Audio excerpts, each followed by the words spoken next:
দর্শক স্বাগত জানাচ্ছি নিটোল টাটা নিউজ আর এক্সট্রায়, সহযোগিতা ক্যাম্বেন স্কুল ও কলেজ এবং আলোক হেলথ কেয়ার হাসপাতাল। আজকে আমরা একটু দেশ ছাড়িয়ে দেশের বাইরে যেতে চাই।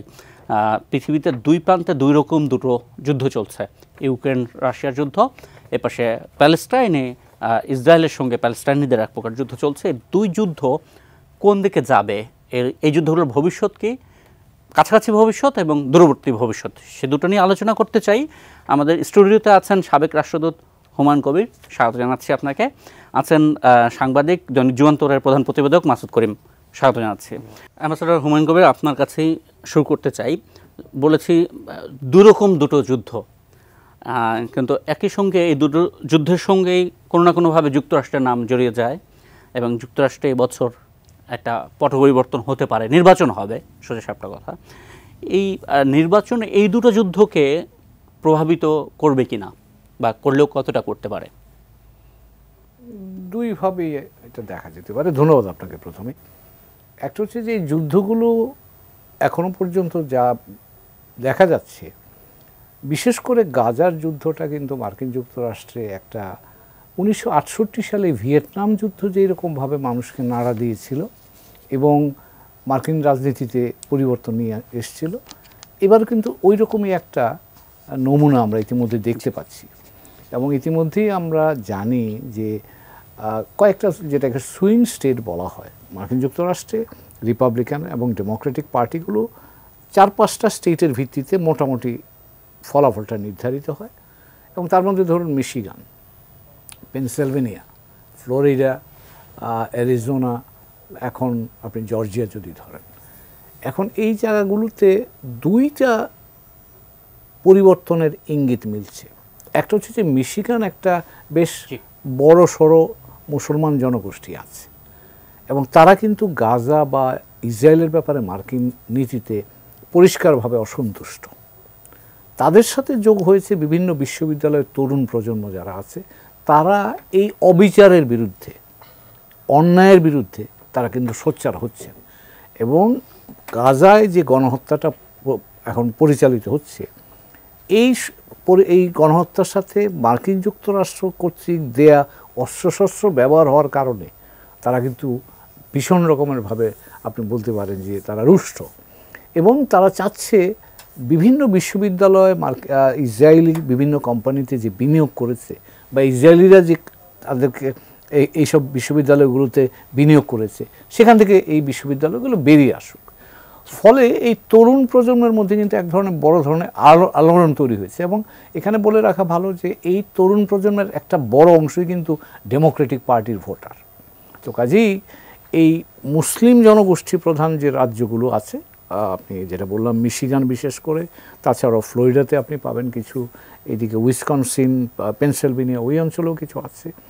এই রাজ্যগুলোতে মুসলিম জনগোষ্ঠী, তরুণ প্রজন্ম এবং যারা অশ্বেতাঙ্গ ভোটার যাদেরকে আমরা বলি, তারাও কিন্তু এই অন্যায়ের সাথে, অন্যায়ের বিরুদ্ধে কিন্তু তারাও সহমত হচ্ছে।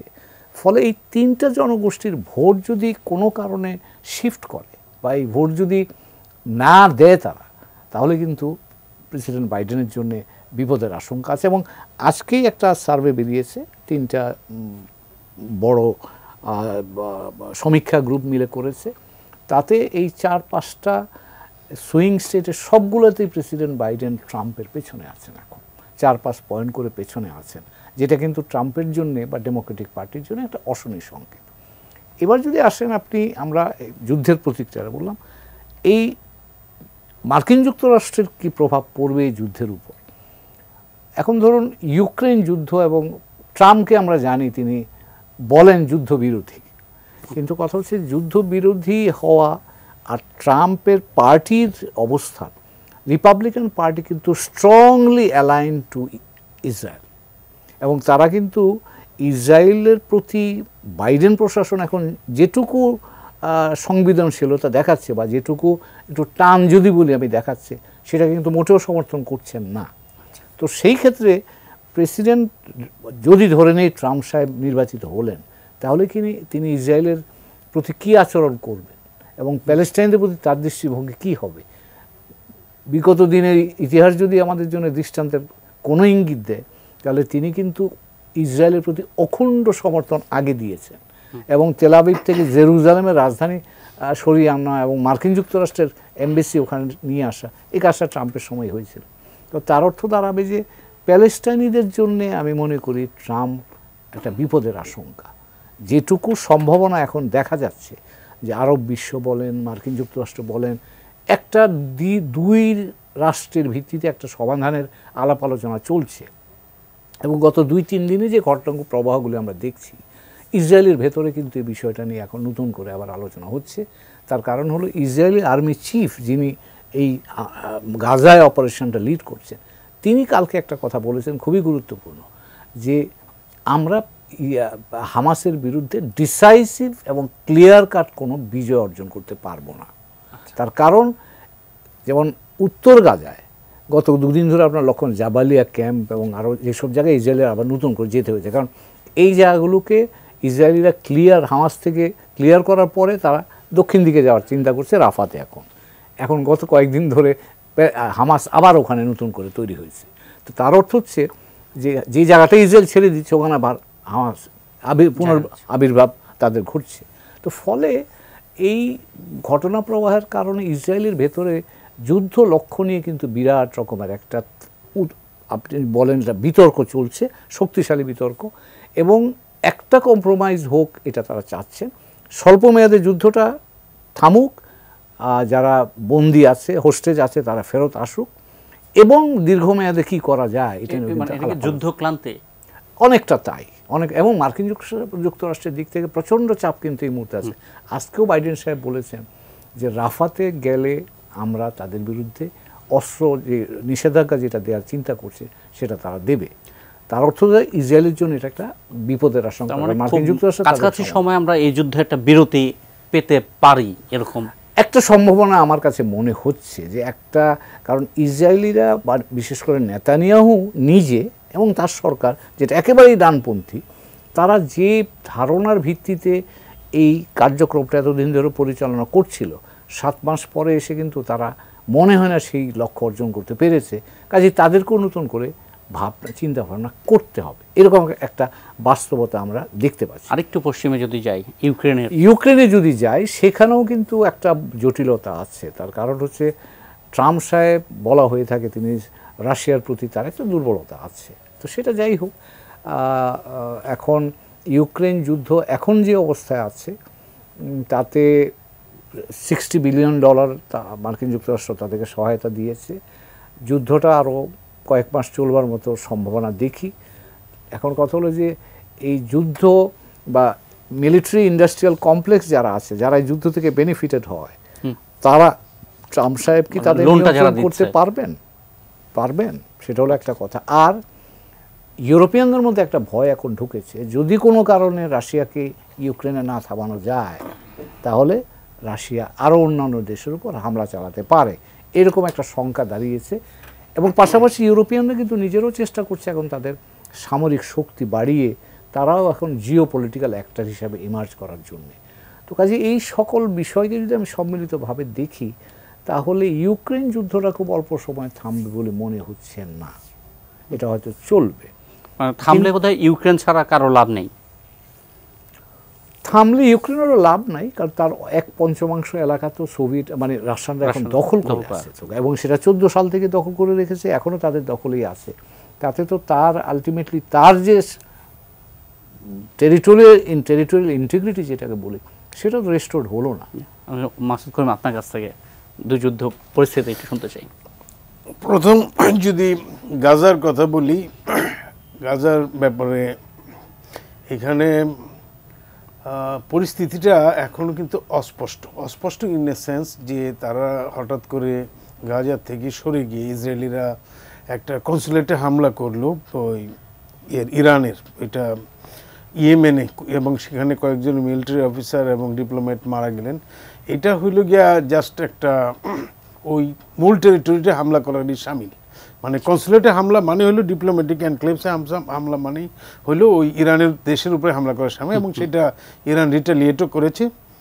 এখন সামনের দিনগুলিতে অ্যাকচুয়ালি এগুলি হয়তো সিদ্ধান্ত নিয়েই করেছে যে এগুলির প্রতিক্রিয়া কি হবে, ইসরায়েলিরা সেই সিদ্ধান্ত নিয়েই করেছে এবং পরেও সেটা আবার পাল্টাপাল্টি হয়েছে কিছুদিন, এখন আপাতত স্থগিত আছে। তো এটা যদি আবার ইরানে হামলা করবে কিনা এটা তো এখনও অস্পষ্ট। যদি ইরানে আবার হামলা করে তাহলে মধ্যপ্রাচ্য জুড়ে একটা বিরাট অস্থিরতার সৃষ্টি হতে পারে, এটা একটা পরিস্থিতি হতে পারে। আর সেকেন্ড হলো যে এখন যে পরিস্থিতিটা হচ্ছে কি, যে জাবালিয়াতে এখন কি সার্চিং অপারেশন চালাচ্ছে, যে হামাস খুঁজতেছে, এবং এখানে যে একটা প্যাসেজ আছে সাউথে মিশরের সাথে রাফা সীমান্তে, সেখানেও ওনারা নিয়েছে। যে জিনিসটা হলো যে প্যালেস্টাইনের টোটাল ভূখণ্ডের যে দুই ভাগ, একটা হলো যে ওয়েস্ট ব্যাঙ্কে হামাস নাই, কিন্তু সেখানে তারা কিন্তু অধিকৃত এলাকা বেশি বেশি দখল করছে ইসরায়েলিরা, কিন্তু এখানে খুব বেশি এটা রেজিস্ট্যান্স হচ্ছে না। কিন্তু গাজায় কিন্তু তেমনভাবে দখল করতে পারে না, যেহেতু এরা খুব রেসিস্ট করে বরাবরই। তো এখন যে পরিস্থিতিটা হচ্ছে, যে এই পরিস্থিতিতে আমার মনে হয় না যে এখান থেকে মানে হামাসকে নির্মূল করতে পারবে এবং ওনারা এটা করতে পারবে, যেটা তারা একবার স্বীকার করে নিচ্ছে, নির্মূল করা যাবে না, নির্মূল করতে পারবে এটা আমার মনে হচ্ছে না। কিন্তু তারা এই অপারেশনগুলি হয়তো চালিয়ে যাবে, কতদিন চালাবে এটা তাদের ডোমেস্টিক পলিটিক্সের উপর নির্ভর করবে, যেটা ইসরায়েলের পলিটিক্স এবং আমেরিকান। আর আমেরিকানরা এটাকে সমর্থন করে না, এটা কিন্তু বিশ্বাস করা যাচ্ছে না যে মুখে বলতেছে, বিশ্বাস করা যাচ্ছে না। কারণ যেই মুহূর্তে বলছে যে ইসরায়েল এই সমস্ত কারবার আমরা সমর্থন করছি না, ঠিক সেই দিন এই পার্লামেন্টে যে প্যাকেজটা পাস হয়েছে, যে ইসরায়েল এবং এর জন্যে, এই ইউক্রেনের জন্য, সেই প্যাকেজে কিন্তু অস্ত্র কেনার সেখানে মানে অর্থায়ন করেছে, কন্ট্রাডিক্টরি। সেকেন্ড হইল সিকিউরিটি কাউন্সিলে দ্বিরাষ্ট্র সমাধানের কথা বলার পরে ওই সিকিউরিটি কাউন্সিলে ভেটো দিয়েছে প্যালেস্টাইনি রাষ্ট্র প্রতিষ্ঠায়। এমনকি সাধারণ পরিষদে যেখানে একটা অ্যাবসোলিউট মেজরিটি এখানে পাস হলো, একটা নৈতিক, এটা তো কোনো সদস্যপদ পেয়ে যাবে না, কিন্তু সেটার মধ্যেও তারা বিরুদ্ধে ভোট দিয়েছে। তো এইসব দিক থেকে আমেরিকা কোনো অবস্থাতেই এখানে একটা স্থিতিশীল, কারণ ওনারা বলে দুই রাষ্ট্র সমাধান, আবার বলে যে ইসরায়েল এবং প্যালেস্টাইনি তারা আলাপ আলোচনা করে দুই রাষ্ট্র করবে। তো তারা কি আলাপ আলোচনার পজিশনে আছে যদি একটা ইন্টারন্যাশনাল কমিউনিটি এখানে না করে? সুতরাং এখানে মূল প্লেয়ার আমেরিকা, এবং এইটা যদি ট্রাম্পও থাকে তাই হবে, যদি বাইডেন থাকে তাই হবে। সেখানে মধ্যপ্রাচ্যে যে অস্থিরতা, সেই অস্থিরতা থাকবে। ইউক্রেনের ব্যাপারে আমি যেটা বলতে চাচ্ছি, যে ইউক্রেনের যুদ্ধ যদি ক্ষমার কিছু একটা সামান্যতম সম্ভাবনা থাকে যদি নির্বাচনে ট্রাম্প জয়লাভ করেন, আদারওয়াইজ এই যুদ্ধ থামার সম্ভাবনা নাই। হয়তো একটা রেজাল্ট যদি আসে আফগানিস্তানের মতো, যে কোনো একটা পার্টি হেরে গেছে, সেক্ষেত্রে হতে পারে। কারণ এটার এক নাম্বার কারণ হলো এই যুদ্ধটা সৃষ্টি করেছে রাশিয়ানদেরকে, মানে যাতে চাপে ফেলানো যায়, সেই জন্যে, যে রাশিয়া যাতে চাপে থাকে, সেই জন্য যুদ্ধটার মানে ন্যাটোর যে উদ্দেশ্য। কিন্তু রাশিয়ানরা কিন্তু সেই চাপ মোটামুটি সামলে উঠেছে এবং এরা এই যুদ্ধ আরও বহুকাল চালিয়ে যাওয়ার মতো সামর্থ্য অর্জন করেছে। যদিও ইকোনমিক একটু সমস্যা হচ্ছে তাদের, একটা বড় সমস্যা হলো যে বড় বড় যে ব্র্যান্ডগুলি, মাল্টিন্যাশনাল কোম্পানিগুলি, সেগুলি এখান থেকে সরে গেছে তাদের, যেখানে তারা কোয়ালিটি প্রোডাক্ট তারা পাচ্ছে না। কিন্তু তেল যেটা বিক্রি করতো, নর্থ স্ট্রিম যে পাইপলাইন, সেটার মধ্যে হামলা হয়েছে, এটা বন্ধ। কিন্তু এলএনজি আকারে চায়নার কাছে, ইন্ডিয়ার কাছে তারা বিক্রি করছে। এবং লেটেস্ট আমরা যেটা খবর পাইলাম যে ইন্ডিয়ার থেকে নাকি আবার আমেরিকাও এই রাশিয়ান তেলই ক্রয় করেছে। সুতরাং তাদের বাণিজ্য যথারীতি আছে এবং তারা একটা তাদের ওয়েতে কিন্তু এটা সামলাচ্ছে। এটা যে অসুবিধা হচ্ছে তা না, হয়তো একটু অভিঘাত হচ্ছে, যেটা আবার রেস্ট অফ দ্য ওয়ার্ল্ডের সাপ্লাই চেইন যে বড় একটা সমস্যা। সুতরাং এই যুদ্ধ যদি এরা চালিয়ে যায় তাহলে রাশিয়াও চালিয়ে যাবে, কারণ রাশিয়া এখানে ডিজার্ভ করতে চাইবে ইউক্রেনকে, যাতে এখানে ন্যাটোর সদস্যপদ না পায়। সুতরাং আমি মনে করি যে বিশ্ব একটা দীর্ঘস্থায়ী যুদ্ধের মধ্য দিয়ে সামনে অগ্রসর হবে, যদি না আমেরিকান ইলেকশনে ট্রাম্প আবার জয়ী হতে পারে। ট্রাম্প জিতলে অন্তত আপনি ভাবছেন যে ইউক্রেন রাশিয়া যুদ্ধের কিছুটা সম্ভাবনা আছে থামার, এমনকি আমরা এইটার ব্যাখ্যাটা নিশ্চয় শুনবো। একটা বিরতি নিয়ে আসতে চাই। দর্শক, Nitol Tata news hour extra দেখছেন, সহযোগিতা ক্যাম্ব্রিজ স্কুল কলেজ এবং আলোক হেলথ কেয়ার হাসপাতাল। বিরতি পর ফিরছি।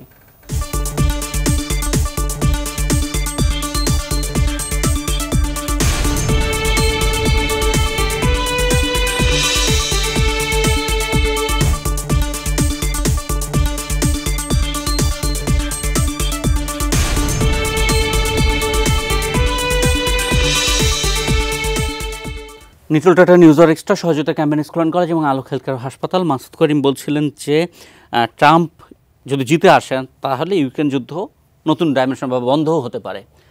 কেন? ট্রাম্পের তো পলিসি যেটা আমরা গত নির্বাচনে বা গত ওনার টেনিউরে ওনার সময় যেটা দেখলাম যে রাশিয়ার সাথে তো উনি মিল মহব্বতে চলতে আগ্রহী, তাদের সাথে কোনো ক্লেশে যেতে আগ্রহী না। তো সেই সব দিক থেকে একটা সম্ভাবনা অবশ্যই আছে। আর সেকেন্ড হলো যে উনি তো যুদ্ধের চেয়ে উনি ব্যবসা বাণিজ্যের দিকে মনোযোগী বেশি, উনি নিজে একজন ব্যবসায়ী। ইউরোপের বাকি দেশগুলো কি চাবে সেটা? না, ইউরোপ তো আমেরিকার ফুটস্টেপ ফলো করছে। আসলে আমেরিকান 80-র মতো কান্ট্রিতে আমেরিকান বেজ আছে। যে সমস্ত দেশে মার্কিন সামরিক ঘাঁটি আছে সেই সমস্ত দেশের কোনো ওয়ে নাই যে ওয়াশিংটনের পলিসির বাইরে যাওয়ার। সেটা বাংলাদেশের বোধহয় আছে না? না, বাংলাদেশে তো ঘাঁটি নাই। আমি বলছি যে সমস্ত দেশে মার্কিন ঘাঁটি আছে, তো সেই অর্থে ইউরোপ আছে। কিন্তু ইউরোপে যে খুব বেশি যুদ্ধ দ্বারা বেনিফিটেড হচ্ছে, কারণ তারা তো তেল থেকে বঞ্চিত হচ্ছে, তাদের তো বিরাট প্রাইস দিতে হচ্ছে। হ্যাঁ, তো এই যে পাইপলাইনটা মোহাম্মদ স্যার যে কথাটা বললেন যে রাশিয়া যদি ইউক্রেন পর্যন্ত দখল করে রাখে তাহলে তারা তো আরও সামনে এগোতে চাইবে। এটা তো ইউরোপের জন্য বিশাল থ্রেট। এইটা দখল বা এটা যখন যুদ্ধটা বন্ধ হবে নিশ্চয়ই কোনো একটা ডিপ্লোম্যাটিক আলোচনার মাধ্যমে বন্ধ হবে।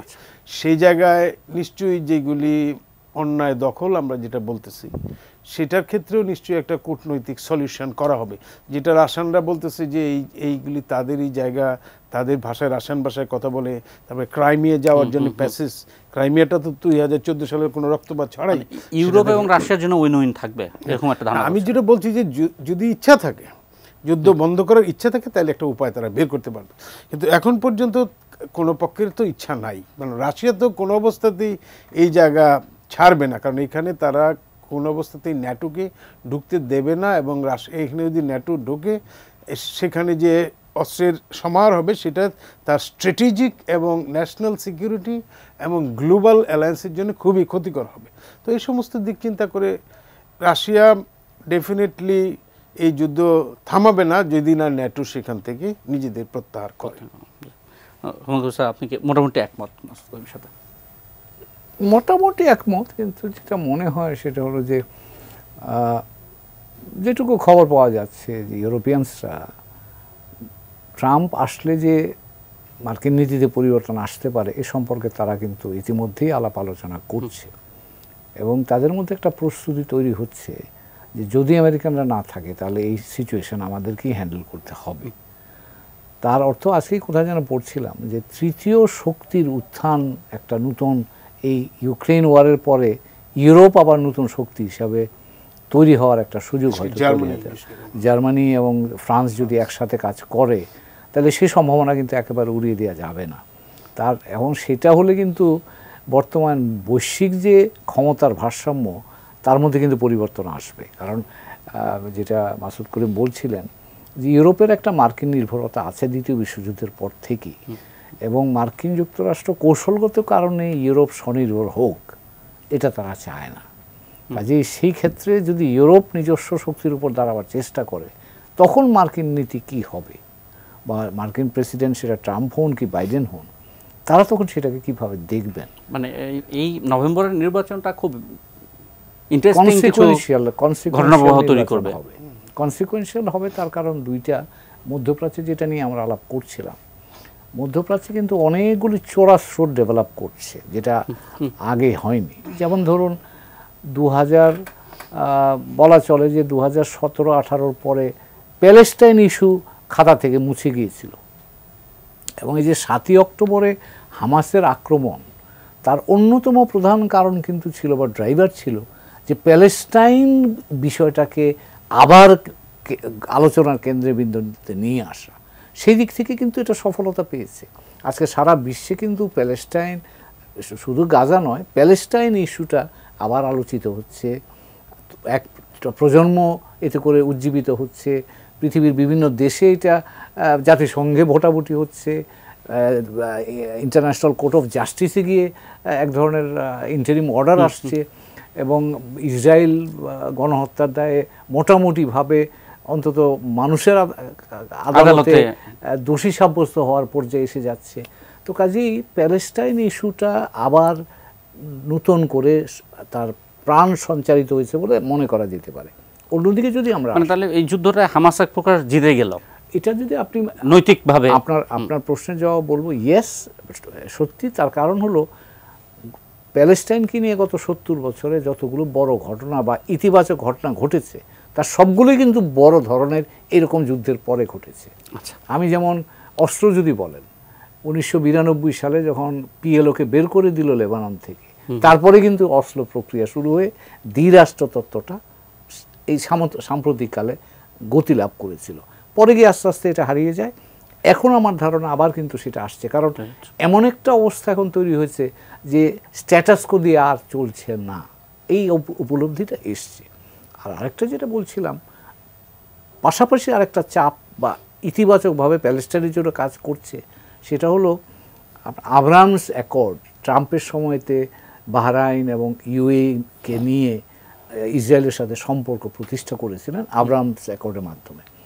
আব্রাহামস অ্যাকর্ডের অলিখিত একটা জায়গা ছিল যে ইসরায়েল এবং সৌদি আরবিয়া তাদের মধ্যে সম্পর্ক প্রতিষ্ঠিত করবে। সৌদি আরব এখন কন্ডিশন দিয়েছে যে ইসরায়েলের সাথে আমার সম্পর্ক পুনঃপ্রতিষ্ঠা করতে হলে প্যালেস্টাইন রাষ্ট্র হতে হবে, তবেই আমি সেটাতে যাব। এবং মার্কিন যুক্তরাষ্ট্র মধ্যপ্রাচ্যে তার জিও পলিটিক্যাল কনটেক্সট থেকে এখন চীনকে যদি আটকাতে চায়, কারণ আমরা একটু যে পেছনে যাই, চীন কিন্তু গত বছরই ইরান এবং সৌদি আরবের মধ্যে একটা সমঝোতা তৈরি করেছিল, এবং সেটা কিন্তু মধ্যপ্রাচ্যের মার্কিন স্বার্থের জন্য আদৌ অনুকূল নয়। কাজেই যদি আপনি চীনকে ওখানে ঠেকাতে চান, তাহলে এখন সৌদি আরবকে মার্কিন যুক্তরাষ্ট্র বা ইসরায়েলের সাথে সংযোগে নিয়ে আসা প্রয়োজন। কিন্তু সেটা করতে পারবে না যতক্ষণ পর্যন্ত প্যালেস্টাইন রাষ্ট্রের জন্য অগ্রগতি না হয়। এবং আমার ধারণা মধ্যপ্রাচ্যের মানুষ, সাধারণ মানুষ সবাই কিন্তু এখন প্যালেস্টাইনের উপর যে একটা অবিচার হচ্ছে, গণহত্যা চলছে, একটা বিচার, প্যালেস্টাইন রাষ্ট্র প্রতিষ্ঠিত হোক, এই মানুষগুলো নিজস্ব একটা আত্মসম্মান নিয়ে দাঁড়াক, এটা কিন্তু আমার ধারণা চায়। এবং সবগুলো মধ্যপ্রাচ্যের সরকারই কিন্তু প্রচণ্ড রকম চাপে আছে এখন। সবাই চাইলেও তো আসলে যুক্তরাষ্ট্র না যাওয়া পর্যন্ত সেটা বটে, আমি মানছি সেটা। কিন্তু যুক্তরাষ্ট্র ধরেন যেই জায়গায় এখন যাচ্ছে, আমি যদি প্রেসিডেন্ট বাইডেনের দিক থেকে বলি, তিনি যদি নির্বাচনে জিততে চান, তাহলে তার এই জায়গায় আরও অগ্রসর যদি তিনি না হন, তাহলে নিশ্চিতভাবে তিনি ইলেকশনে হারবেন। এখন চয়েসটা তার হাতে। কাজে আপনি মার্কিন যুক্তরাষ্ট্র যদি বলেন, এই মুহূর্তে বাইডেন প্রশাসনের হাতে সেই বিষয়টা। মানে কি বলছেন, যুদ্ধ না থামাতে পারলে জেতা মুশকিল হয়ে যাবে? ইয়েস, যুদ্ধ না থামাতে এবং পজিটিভলি আপনি কোন একটা সলিউশনের দিকে যদি আপনি না যান, তাহলে কিন্তু আর যুদ্ধ থামলে তো হবে না। ওখানে তো আপনার হোস্টেজ আছে, সমাধান লাগবে। এবং এই হোস্টেজগুলো প্যালেস্টাইনের ততক্ষণ পর্যন্ত ছাড়বে না যতক্ষণ তারা একটা প্রমিস না পাবে। তো কাজে ইসরায়েলের জন্য কিন্তু এটা মহা জটিল একটা। এবং ওইদিকে নেতানিয়াহু ইসরায়েলের ভেতর থেকে প্রচণ্ড চাপের মধ্যে আছে। এবং সামরিক বাহিনীর প্রধান যখন বলেন যে আমরা এটা সিসিপিয়ান সিচুয়েশন পড়ে যাচ্ছি, পাহাড়ের উপরে একটা পাথরকে ঠেলে তুলছি, আবার এটা নেমে যাচ্ছে, আবার আমাকে ঠেলে তুলতে হচ্ছে। এটা কি সরল শিরোনাম এরকম হতে পারে, মারাত্মক চাপে যুক্তরাষ্ট্র? আমি তো মনে করছি তাই। অথচ বাংলাদেশে আমরা খুব চাপে থাকি যুক্তরাষ্ট্রকে নিয়ে, নানান আলোচনা করে। ইতিমধ্যে মার্কিন স্টেট সেক্রেটারি ঢাকায়, সেটা নিয়ে আলোচনা হচ্ছে। এটা আসলে কতটা চাপের, এটা নিয়ে আলোচনা হচ্ছে, সেটা আপনাদের কাছে শুনবো একটা বিরতির পর। দর্শক, news Tata news hour extra দেখছেন, সহযোগিতায় ক্যাম্বেন স্কুল অ্যান্ড কলেজ এবং আলোক হেলথ কেয়ার অ্যান্ড হাসপাতাল। বিরতির পর ফিরছি।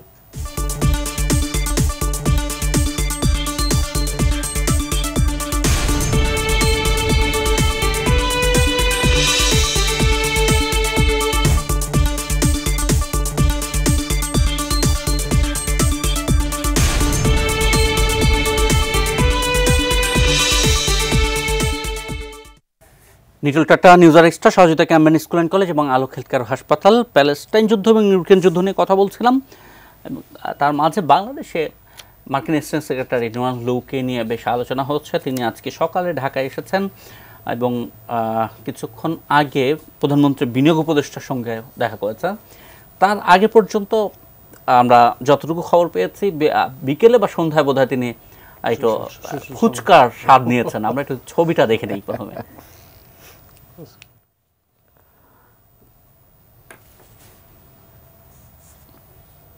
আমরা মানে সেটা হাস্যোজ্জ্বল বলবো না, ফুচকায় মুগ্ধ হওয়ার দৃশ্য দেখছি বোধহয়। হ্যাঁ, তো হুমায়ুন কবির, যদিও এটা একটু প্রতীকী ছবি, কিন্তু যত আলোচনা বাংলাদেশের রাজনীতির মাঠে গত এক সপ্তাহ হয়েছে এই মার্কিন সেক্রেটারিকে কেন্দ্র করে, এটা কি মানে হওয়ার দরকার ছিল? যেহেতু আমাদের একটা বড় অংশীদার, সেটা আলোচনাটা হয়, কিন্তু অনেক ক্ষেত্রেই আমার ধারণা আমরা একটু বাড়িয়ে বলে ফেলি। যেমন ধরুন এবার ডোনাল্ড ট্রাম্প সাহেব এসছেন, ডোনাল্ড লু সাহেব এসছেন, এটা কিন্তু আমার ধারণা তার, যেহেতু দক্ষিণ এশিয়া এবং সেন্ট্রাল এশিয়া তার কাজের জায়গা, তিনি ভারতে এসছেন, শ্রীলঙ্কা সফর করেছেন, আজকে বাংলাদেশে আছেন, তো এটা তার কাজের স্বাভাবিক বা রুটিন অ্যাক্টিভিটি হিসেবে আমার কাছে মনে হচ্ছে। কারণ উনি আপডেটেড থাকবার জন্য এই দেশগুলোতে কী হচ্ছে সেটা ওরা পর্যালোচনা করছেন, এবং এখনকার প্রেক্ষাপটে সামনের দিকে কি কি করা যায়, এবং সেই ক্ষেত্রে স্টেট ডিপার্টমেন্ট থেকে কিন্তু একটা ছোট একটা স্টেটমেন্টও করা হয়েছে যে জলবায়ু সংক্রান্ত বিষয় এবং অর্থনৈতিক বিষয়গুলো নিয়ে দুই দেশের মধ্যে সম্পর্ক কীভাবে এগিয়ে যাওয়া যায় সেটা নিয়ে তারা কথাবার্তা বলবেন। এটা তাদের দিক থেকে। আমাদের দিক থেকেও কিন্তু আমাদের পররাষ্ট্রমন্ত্রী মহোদয় কথা বলেছেন যে আমরা ভিসা, র্যাবের স্যাংশন, এগুলো নিয়ে আমরা কথাবার্তা তুলব। কাজে এছাড়াও মাঝামাঝি যে জায়গাটা আছে সেটা হচ্ছে লেবার রাইটস ইস্যু আছে, আমাদের মার্কেটের অ্যাক্সেসের বিষয় আছে, ইনভেস্টমেন্টের বিষয় আছে। তাদের দিক থেকে আরও একটা বিষয় জেসোমিয়া, তারপরে আকসা, যেগুলো তারা ইন্ডো প্যাসিফিক কনটেক্সটে বাংলাদেশকে দেখতে চায় সিকিউরিটি প্রোভাইডার হিসাবে, এগুলির ব্যাপারে তাদের আগ্রহ আছে। তো এই বিষয়গুলো নিয়ে আলাপ আলোচনা, এবং সবগুলোই বিষয় কিন্তু আপনার এজেন্ডাতে অনেকদিন ধরে আছে। আমার ধারণা এবারও সেগুলোই হয়তো আলোচিত হবে। তো কাজে এটাতে খুব না, কিন্তু বাংলাদেশের রাজনীতিতে যে আলোচনাটা, সেটা কিন্তু আপনি যে ক্ষেত্রগুলোর কথা বললেন দ্বিপাক্ষিক সম্পর্কের, সেই জায়গাগুলোর বাইরে। এটা তো আমরা শ্যাডো বক্সিং করি, তো কাজেই এটা রাজনীতির ভেতরকার লড়াই, এটার সাথে এটার খুব একটা সরাসরি সম্পর্ক নাই। উপলক্ষ হিসেবে হয়তো সেটাকে আমরা ব্যবহার। আরেকটা বিষয় নিয়ে খুব আলোচনা হচ্ছে আজকে, একজন মন্ত্রী বলেছেন যে তিনি তো পররাষ্ট্রমন্ত্রী নন, যদিও এই সেক্রেটারি স্টেট ডিপার্টমেন্টের যিনি চিফ তাকে তো আমরা মন্ত্রী বলছি, তারপর আন্ডার সেক্রেটারিকে আমরা বাংলাদেশের সচিব পদমর্যাদা ধরছি। তার ডেজিগনেশন আসলে আমরা কার সাথে তুলনা করব বাংলাদেশের কনটেক্সটে যদি চিন্তা করি? এইটা সিস্টেম তুলনা করাটা খুব ডিফিকাল্ট। না, তারপরে তো একটা কাউন্টার পার্ট থাকে, মানে কার সাথে আমরা তুলনা করব, কাউন্টার পার্ট কাকে বলতে পারি? কারণ আমি উপর থেকে আসি, তাহলে সেক্রেটারি অফ স্টেট মন্ত্রী, deputy secretary of state, state minister level ধরতে পারেন, দেন আন্ডার সেক্রেটারি অফ স্টেট, তাকে আপনি ডেপুটি মিনিস্টার লেভেলে ধরতে পারেন, ফরেন সেক্রেটারি লেভেলের ফরেন সেক্রেটারি, আন্ডার সেক্রেটারি, এই লেভেলের, রাইট, এই লেভেলেরই হওয়ার কথা। কারণ তবে বাংলাদেশের জন্য এটা, আমাদের জন্য, আমার কাজের অভিজ্ঞতা যেটা বলি, পয়েন্ট ম্যান হচ্ছেন অ্যাসিস্ট্যান্ট সেক্রেটারি অফ স্টেট বাংলাদেশের মধ্যে দেশগুলোর জন্য। দক্ষিণ এশিয়া যেহেতু তিনি পয়েন্টসম্যান হিসেবে কাজ করেন, হ্যাঁ, কি ডেফিনেটলি কি পয়েন্ট এবং পলিসি ফর্মুলেশনের কাজটা কিন্তু অ্যাসিস্ট্যান্ট সেক্রেটারি লেভেলই হয়। সেটা ঠিক আছে। আমরা যদি আন্ডার সেক্রেটারিকে পররাষ্ট্র সচিব পদমর্যাদা ধরে নিই, তাহলে ডোনাল্ড লুকে আমরা আমাদের ডিজিদের এডিশনাল সেক্রেটারি লেভেলে ধরি। এখন আমি একটু মাসুদ করিম আপনার কাছে যেতে চাই, এই যে এডিশনাল সেক্রেটারি লেভেলের একজন কর্মকর্তা, ইনি বড় দেশের, সন্দেহ নাই শক্তিশালী দেশের, তাকে নিয়ে বাংলাদেশের মন্ত্রীরা কথা বলছেন, এটা যুক্তরাষ্ট্র কিভাবে এনজয় করে? না, এটা তো কথা বলতে মানে ফুচকার মতো টকঝাল মিষ্টি। ফুচকা তো আমাদের দেশের এক নম্বর স্ট্রিট ফুড, এটা ওয়ার্ল্ড ওয়াইড খুব ফেমাস, সেটা উনি হয়তো টেস্ট করে দেখছেন। আমাদের দেশে পলিটিক্যাল টকেও কিন্তু এই ডোনাল্ড খুব ভালো আইটেম। হ্যাঁ, ডোনাল্ড ভালো আইটেম, কারণ এটা তো পাকিস্তান থেকে আসছে। পাকিস্তানে ইমরান খান বলল যে তাকে সরানোর জন্য জড়িত, এবং আমেরিকানরা যেভাবে সামরিক এবং অর্থনৈতিক শক্তিশালী, গ্লোবাল পাওয়ার, এইসব দিক থেকে ওইখানকার ছোট লোকও অনেক বেশি বড় পোর্টফোলিও পায়, সেটা একটা দিক অবশ্যই থাকবে।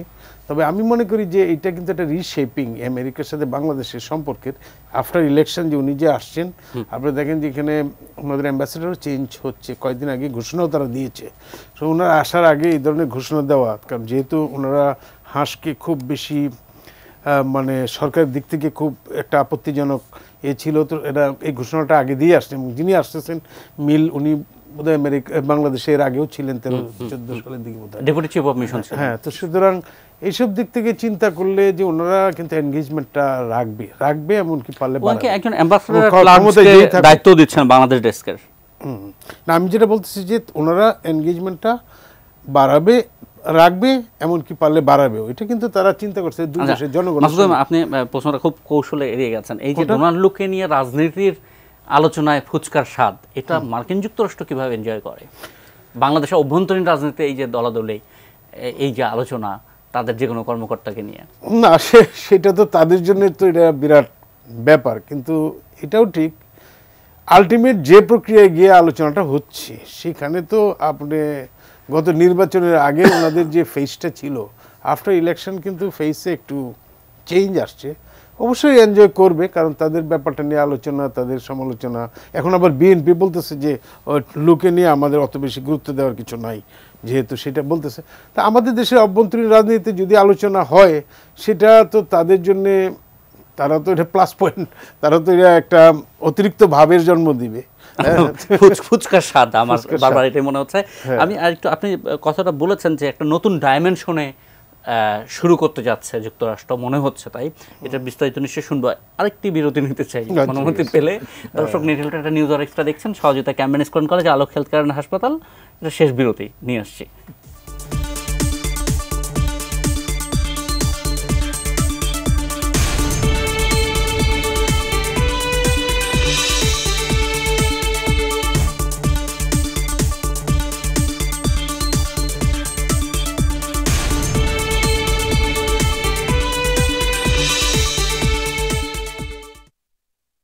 নিউটন টাটা নিউজ আর এক্সট্রা, সহযোগিতা ক্যাম্বেন স্কুল কলেজ, আলোক হেলথ কেয়ার হাসপাতাল। প্যালেস্টাইন ইউক্রেন যুদ্ধ থেকে আমরা একটু বাংলাদেশে এসেছি, বাংলাদেশ যুক্তরাষ্ট্র সম্পর্কে। মাসুদ বলছিলেন যে যুক্তরাষ্ট্র একটা নতুন ডাইমেনশন শুরু করতে চায় এবং পিটার হাসের বদলির নামও ঘোষণা করা হয়েছে ডোনাল্ড ট্রাম্পের সফরের আগে। এটা কি মানে কোনো ডাইমেনশনে ফেলা যায়? ডাইমেনশন মানে তারা এনগেজ হবে বলে মনে হচ্ছে, অবস্থার দৃষ্টি মনে হচ্ছে, যেহেতু ওনাদের এই যে সাউথ এশিয়ান চিফ যিনি এক্সটেন্স সেক্রেটারি ডোনাল্ড লু, উনি এসেছেন এবং উনি অন্যান্য দেশও, ইন্ডিয়া সফর করেছেন, শ্রীলঙ্কা সফর করেছেন, এবং এর আগে কয়েকদিন আগে ট্রেডের একটা ডেলিগেশন এসছে। এবং আমরা মানে পিটার হাসের বদলির নাম ঘোষণা করাটাকে তাৎপর্যপূর্ণ মনে করছেন কিনা? সেটা তো অবশ্যই তাৎপর্যপূর্ণ, কারণ পিটার হাসের তো ওনারা পছন্দ করছে না সরকার, এবং যেহেতু এই সরকার পছন্দ করছে না, তাকে এখানে পদে রেখে তো আর দুই দেশের সম্পর্ক ভালো করার আশা করছে না ওয়াশিংটন, আমার ধারণা। এই কারণে যদি ওনার টেনিয়রও শেষ, কিন্তু তারপরে ওনারা এটা একটা প্র্যাগমেটিক চিন্তা ভাবনা যে আমরা বাংলাদেশের সাথে। আমি একটু হুমায়ুন স্যারের কাছে এই পয়েন্টে শুনে আসি আপনার। হ্যাঁ, সেটাই আর কি। আমার কাছে মনে হয় না, কারণ এগুলো রুটিন চেঞ্জ হয়। বাংলাদেশ মার্কিন যুক্তরাষ্ট্র সম্পর্ক ওয়াশিংটনের দিক থেকে তারা যে ধারাটা বজায় রেখেছে সেটা কিন্তু আপনি লক্ষ্য করবেন যে 2020 সাল থেকে কিন্তু তারা অর্থনীতির দিকে আস্তে আস্তে ফোকাসটা নিয়ে গেছে। এবং আজকে লক্ষ্য করবেন ডোনাল্ড লু কিন্তু সালমান রহমান সাহেবের সাথে দেখা করেছেন, মানে তার একটা ইন্ডিকেশন আপনি পাওয়া যায় যে তাদের প্রায়োরিটিটা কোথায় আছে। তো এবং রাজনৈতিক বিষয়টা তারা পররাষ্ট্রমন্ত্রীর সাথে কথাবার্তার সময় সেটা তারা বলে। এবং রাজনীতির ব্যাপারে আমার ধারণা তারা এইটুকু সিদ্ধান্তে এসছে যে তাদের দিক থেকে যেটুকু চেষ্টা করা সেটা তারা করেছে, এটা হয়নি, so leave it aside, move ahead. এবং সেই জায়গায় যে কদিন আগে একটা ডেলিগেশন, ন্যাশনাল সিকিউরিটি কাউন্সিলের ডেলিগেশন এসে গেল, তারাও কিন্তু ইকোনমিক ইস্যুসগুলোর উপরে হাইলাইট করেছে এবং তারা প্রকাশ্য ঘোষণা বলেছে জলবায়ু পরিবর্তন, অর্থনৈতিক এঙ্গেজমেন্ট বাড়ানো। এখনও তাই, এইবারও তাই। জলবায়ু স্টেট ডিপার্টমেন্টের যে ঘোষণা ডোনাল্ড লু সাহেবের আসবার আগে, ওখানেও তারা বলেছে জলবায়ু, অর্থনৈতিক বিষয়াবলী এবং তাদের ইন্দো প্যাসিফিক। প্রশ্নটা হচ্ছে নির্বাচন কেন্দ্রিক তাদের যে চেষ্টা, সেই চেষ্টা তাদের চাওয়া অনুযায়ী বাংলাদেশে ঘটেনি, বা তাদের যেভাবে তারা চেয়েছিলেন সেটা হয়নি। অনেকে বলে যে যুক্তরাষ্ট্র এই যে চাওয়াটা হয়নি এটা ভালোভাবে নেবে না, বিষয়টা কি সেরকম? এখানে একটু আমি বলবো যে একটু মানে কালচারাল ডিফারেন্স আছে আমাদের সাথে ওদের। আমরা যে কোনো বিষয়কে অনেক দিন ধরে মনে রেখে সেটা নিয়ে কিন্তু আমরা খুব দুশ্চিন্তায় ভুগি। মার্কিন ব্যবস্থাটা কি, তারা কোনো জায়গায় যদি তারা চেষ্টা করে ফেল করলে তারা বলে ওকে forget about it, move ahead, সামনে এগিয়ে যাও। তারা কিন্তু এটা দিয়ে ধরে মনে রেখে অস্বস্তি বোধ করা, যেটা এই কাজটা কিন্তু তাদের সংস্কৃতির অংশ নয়। মুক্তিযুদ্ধের ক্ষেত্রে এটা প্রমাণিত না, তারা যখনই দেখেছে যে হ্যাঁ এটা ঘটে গেছে, মুভ অ্যাহেড, যেটা ওয়ার্ক করেনি it did work, let's leave it aside, move ahead. So কাজেই আমরা এটা নিয়ে হয়তো বেশি চর্চা বা চিন্তা করছি। আমার ধারণা ওই দিক থেকে বিষয়টাকে এইভাবে হয়তো দেখছে না। তাদের যেটুকু রুটিন আছে, আপনি দুদিন আগে কয়েকদিন আগে হিউম্যান রাইটস রিপোর্ট বেরিয়েছে, ওখানে তাদের বক্তব্য তারা দিয়ে দিয়েছে। কাজেই তাদের মতটাকে তারা প্রকাশ করে যাচ্ছে। আপনি এটা গ্রহণ করতেও পারেন, নাও করতে পারেন, কিন্তু এটা নিয়ে বিষিয়ে থাকা, এটা নিয়ে দীর্ঘমেয়াদে সম্পর্ককে বিষাক্ত করা, আমার ধারণা এটা তাদের সংস্কৃতি। আমি মাসুদ করিমের কাছে কোনো গোপন তথ্য আছে কিনা শুনে আসি, বিশেষ করে উনি কালকে আপনার পত্রিকা যেগুলো ছাপানো হবে, যেটা এখনো বলেননি, যদি কিছু শেয়ার করেন, মানে ডোনাল্ড সফরে নতুন কোনো ডাইমেনশন যুক্ত হচ্ছে কিনা, বিশেষ করে সামরিক বিষয়াদি। কালকে পত্রিকায় যা ছাপা হবে এখন যদি প্রকাশ করে দিই তাহলে পত্রিকা কিছুটা যদি করেন। হ্যাঁ, না, তবে আমি যেটা মনে করি যে ওনারা এনগেজ হতে চাচ্ছেন, সেটাই বোঝা যাচ্ছে ওনাদের আগ্রহ দেখে, এবং আমাদের দিক থেকে আগ্রহ আছে। নিশ্চয়ই আমাদের পররাষ্ট্রমন্ত্রীও হয়তো পরবর্তীতে রিটার্ন ভিজিটে ওয়াশিংটনে যাবেন বলে মনে হচ্ছে, এবং সামনে তো ইউএনজিও আছে, সেখানে তো প্রাইম মিনিস্টারও যাবেন। সুতরাং আমাদের দেশের সাথে তারা এনগেজ হলে একটা গুরুত্বপূর্ণ স্ট্র্যাটেজিক কর্মকাণ্ড, যেহেতু এই অঞ্চলে চায়নাকে প্রতিরোধ করা, সেই ক্ষেত্রে ইন্দো প্যাসিফিকের আদলে তারা আমাদেরকে পেতে চাইবে। আমরাও যতটা পারি যাব, কারণ আমাদের দেশের পলিসি তো অবশ্যই ব্যালেন্স পলিসি। আমরা তো একতরফা কোনো একটা দেশের জিসোমিয়ার মনে হয় চুক্তি খসড়াপত্র ৩য় দফায় একটা বিনিময় হয়েছিল, তারপরে কোনো অগ্রগতি? জিসোমিয়া তো নির্বাচনের আগের বছরের গল্প, কিন্তু এই সমস্ত চুক্তি খুব ইমিডিয়েটলি করা খুব ডিফিকাল্ট, কারণ এখানে এইসব চুক্তির ব্যাপারে আবার চাইনিজ ওয়াচ আছে, আপনারা নিশ্চয়ই জানেন। সুতরাং এটা এখানে মানে মিলিটারি তৎপরতা যদি বাড়ে, সেটা এই অঞ্চলে যদি উত্তেজনা বাড়ে, সেটা আমাদের জন্য কতটা লাভজনক হবে সেটা নিশ্চয়ই চিন্তা ভাবনা করবে গভর্নমেন্ট। তবে এই চুক্তিটা অনেক দেশের সাথেই আছে, ইন্ডিয়ার সাথে তো আছে, ইন্ডিয়ার সাথে তাদের সম্পর্কের ধরনটা আলাদা। ওদের সাথে নিউক্লিয়ার পাওয়ার চুক্তি আছে, এদের সাথে কোয়াড চুক্তি আছে। আমরা তো সেই ধরনের প্লেয়ার না, আমাদের সাথে চায়নার একটা ব্যালেন্স রিলেশন আছে, ওদের আবার ইন্ডিয়ার যেমন চায়নার শত্রুতা আছে, আমাদেরটা সেরকম না। এই চুক্তি দুটো বোধহয় মানে প্রাইমারি চুক্তি টাইপ, মানে এক প্রকার সামরিক তথ্য আদান প্রদান, তারপরে কিছু গোলা বারুদ কেনা, পারচেজ, এগুলিতে আমার মনে হয় খুব ধীরে চলে যাবে।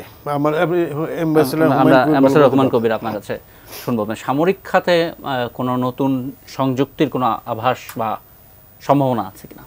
আমার সেটা মনে হয় না। তার কারণ হচ্ছে যে এখনো পর্যন্ত আমাদের যে সিদ্ধান্ত গ্রহণ প্রক্রিয়া, তাতে আমরা কিন্তু সাবধানী পদক্ষেপ নিতেই আগ্রহী। তো কাজেই জিসোমিয়া, আকসা যেগুলো বলছেন, এগুলো আপনি ঠিকই বলেছেন যে এগুলি প্রাথমিক, এটার কোনো সিরিয়াস ইমপ্লিকেশন নাই। কারণ আপনি তাদের কাছ থেকে যদি প্রযুক্তি চান, তাহলে তার গ্যারান্টি তারা চাইবে। ইটস লাইক এগুলোকে বলতে পারেন আপনি অনেক ধরনের non disclosure type of agreement. কিন্তু যেহেতু এটা মার্কিন যুক্তরাষ্ট্র, সেহেতু আমার ধারণা আমরা একটু সাবধান হয়েই কাজটা করতে চাইব, এবং সেটা এই বিষয়গুলো তো গত 2 বছর ধরে আলোচনা হচ্ছে, খুব বেশি অগ্রগতি কিন্তু হয়নি না। কিন্তু বাংলাদেশের সেটা এরকম ছিল যে আমরা দেখছি এবং এটা হবে, মানে একটা ইতিবাচক মনোভাব বাংলাদেশ দেখিয়েছিল এর আগের সরকার, মানে নির্বাচনের আগের কথা বলছি। এখনো ইতিবাচকই আছে, কিন্তু আপনি ইতিবাচক থেকেও কিন্তু আপনি সময় নিতে পারেন। আমি আগের একটা দৃষ্টান্ত দিই, 2002 সালে টিফা চুক্তির প্রস্তাব এসেছিল, পরবর্তীতে টিকফা হয়েছে। ওই চুক্তিটা হতে কিন্তু 11 বছর লেগেছে। সেটা কিন্তু ইতিবাচক, কিন্তু খুব দ্রুত 11 বছর সময় লেগেছে। সেটা অর্থনীতি সংক্রান্ত চুক্তি, সামরিক নয়। কিন্তু কাজে আপনার খেয়াল রাখতে হবে, ওই যে বললাম যে আমাদের সিদ্ধান্ত গ্রহণ প্রক্রিয়ার পদ্ধতিটা কিন্তু একটু সাবধান, একটু ধীর। আমরা আজকে এখানেই থামে। ডোনাল্ড লুয়ের ফুচকা বিলাস শেষে আগামীকালকে সে তো ব্যস্ত সময় কাটাবে, তখন আমরা হয়তো অফিসিয়ালি জানবো কতটা কি আলোচনা হলো, যতটা প্রকাশ করা হবে। অনেক ধন্যবাদ আপনাদের দুজনকে। দর্শক, নির্ভুল টাটা নিউজ আওয়ার এক্সট্রা থেকে আজ এখানে বিদায় নিচ্ছি। সহযোগিতা ছিল ক্যাম্বেন স্কুল অ্যান্ড কলেজ এবং আলোক হেলথ কেয়ার অ্যান্ড হাসপাতাল। ভালো থাকবেন।